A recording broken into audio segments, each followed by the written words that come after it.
Mejua-jua man bandu kerina, anak-anak kami permata, ija paperingan ibas paksa genduari enda, bujur sekatakan man Tuhan di bata, ibas perjumpaan ta, guna kentisik nari si benakan kerna kebatin PA permata, ibas paksa minggu enda, pengarapan kami rastoto kami pikam kerina, ibas keadaan sehat-sehat, malam atendu, ibas pengkelengi Tuhan di bata saja. Obe dengar sedengkakan karena kebenaran kata di bata, mari dagi si pebulan ukurta, ras kita artoto. Bapa kami siringan ibas kini kerajaan surga, tetap kami ngatakan bujur man bandu. Ija pengkelengi Tuhan tetap serta nandangi kegeluhan kerina kami anak-anak du terkhusus anak-anak kami permata. Rehlah kam Tuhan kubas pusu perukuran kami, maka ngerana kam dagi Tuhan kami go sikap megikan katandu. Ibas gelar Tuhan Yesus, kami go ortoto man bandu. Amin. Nas dalam bahan bimbingan khotbah dalam kebaktian PA Permata dalam bahasa Indonesia 2 Tawarik 20 ayat 9. Beginilah karena firman Tuhan.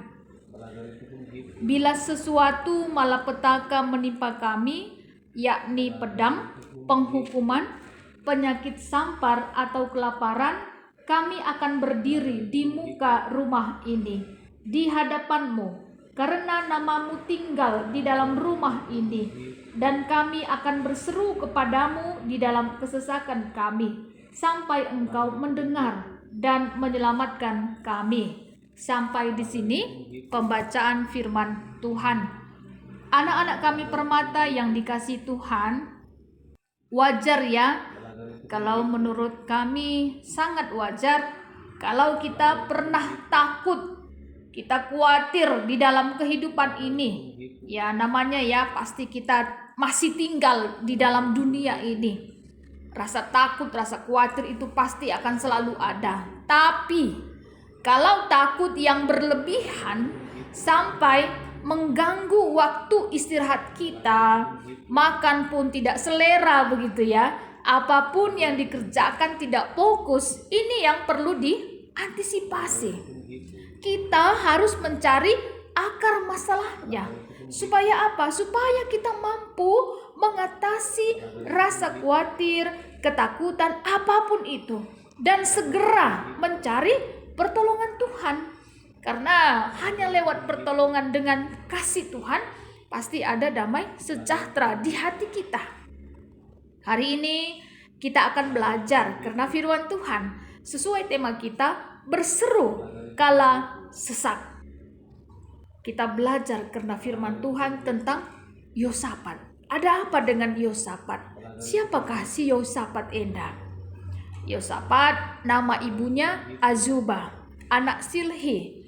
Ia hidup mengikuti jejak Asa ayahnya dan melakukan apa yang benar di mata Tuhan. Nanti kita akan bisa baca lagi lebih jauh di 2 Tawarik 20 ayat 31 sampai 32. Dan Yosafat ini memerintah atas Yehuda pada umur 35 tahun ya. Dan dia ini menjadi raja di Yehuda pada waktu itu. Dan 25 tahun lamanya dia juga memerintah di Yerusalem. Yosafat, ada yang menarik di dalam diri Yosafat, dalam karakternya ya. Karakter yang selalu menanyakan kepada Tuhan dalam melakukan aktivitas apapun itu. Terutama saat akan bertempur. Karena dia yakin Tuhan pasti akan menolongnya. Bagaimana dengan anak-anak kami permata? Apakah selalu berkomunikasi, menanyakan kepada Tuhan sebelum melakukan apapun aktivitas yang kita lakukan? Pastilah ya, saya yakin percaya anak-anak kami permata memiliki karakter yang baik untuk selalu menanyakan kepada Tuhan dalam hal apapun aktivitas itu, sehingga benar-benar memuji memuliakan nama Tuhan.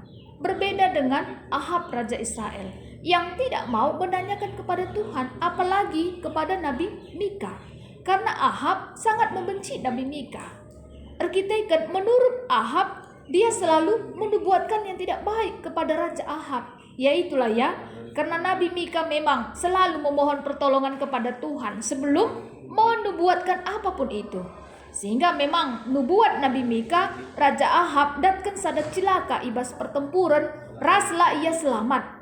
2 Tawarik pasal 18 ini nanti akan lebih jauh lagi ketika anak-anak kami bisa membacanya dengan lebih baik. Kencamati Raja Ahab, edamu babak baruka, karena si Josafat. Josafat di sini merasa takut. Apa yang membuat Josafat merasa takut?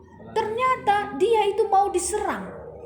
Oleh siapa? Oleh Bani Moab, Bani Amon, orang Meunim, orang-orang dari pegunungan Seir. Tapi dia tidak membiarkan rasa takutnya menguasai kehidupannya. Di sini juga ada karakter yang baik lagi dari diri Josafat. Dia berseru kepada Tuhan dikala sesak. Dia mencari Tuhan bersama-sama dengan orang-orang Yehuda untuk berpuasa, memohon belas kasihan Allah, dan ditambah dengan orang-orang Yerusalem. Josafat menaikkan doa-doanya kepada Tuhan di rumah Tuhan. Apa rupanya isi doanya? Isi doanya adalah supaya Tuhan Allah melindungi mereka dari malapetaka yang menimpa mereka, baik pedang, penghukuman, penyakit sampar, atau kelaparan. Josafat yakin dan percaya Tuhan akan mendengarkan doa-doanya dan menyelamatkannya beserta dengan orang-orang Yehuda dan Yerusalem. Josafat mengakui di ayat 12, yaitu di 2 Tawarik pasal 20 ini, dikatakan, "Ya Allah kami, tidakkah engkau akan menghukum mereka? Karena kami tidak mempunyai kekuatan untuk menghadapi laskar yang besar ini, yang datang menyerang kami. Kami tidak tahu apa yang harus kami lakukan, tetapi mata kami tertuju kepadamu." Yosafat mengakui kelemahannya, ketidakberdayaannya di hadapan Tuhan. Tanpa Tuhan, Yosafat tidak dapat berbuat apa-apa. Sampai akhirnya apa? Akhirnya Bani Amon, orang Moab, orang Meunim, orang-orang dari pegunungan Seir kalah dalam pertempuran semuanya.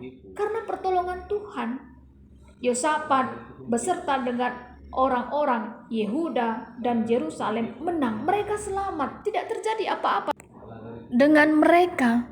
Karena mereka benar-benar selalu mengharapkan pertolongan dari Tuhan. Begitupun dengan kita, anak-anak kami permata, jangan merasa rendah diri atau merasa malu mengakui kelemahan-kelemahan di dalam dirimu. Tapi mintalah pertolongan kepada kuasa Tuhan yang sanggup menolong di dalam kehidupanmu, dalam setiap masalah-masalah dan pergumulan yang kamu hadapi. PA Permata kita juga dikaitkan dalam minggu ini karena pemahaman ibadah di tengah-tengah bencana, terutama pandemi COVID-10 siwah enda. Walaupun bisa saja dalam situasi kita pandemi COVID-10 siwah enda, kebaktian-kebaktian masih dilakukan dalam mandiri atau Zoom, tetaplah kita memaknai bahwa kuasa Tuhan juga hadir dalam kita menyembah, memuji namanya. Dan juga bisa saja kebaktian-kebaktian sudah dilakukan secara tatap muka. Marilah untuk juga tetap menjaga kesehatan. Dengan begitu, anak-anak Permata menjadi contoh usihan yang baik dimanapun berada. Firman Tuhan memampukan kita untuk kita bisa memahami karena kehendak Tuhan di dalam kehidupan kita supaya menjadi lebih baik. Mari kita bersatu di dalam doa. Bapa kami yang ada di dalam kerajaan surga, terima kasih Tuhan untuk firman Tuhan. Kiranya boleh menguatkan kami dalam kami menjalani hari-hari kehidupan kami. Di dalam nama Tuhan Yesus, kami sudah berdoa dan mengucap syukur. Amin.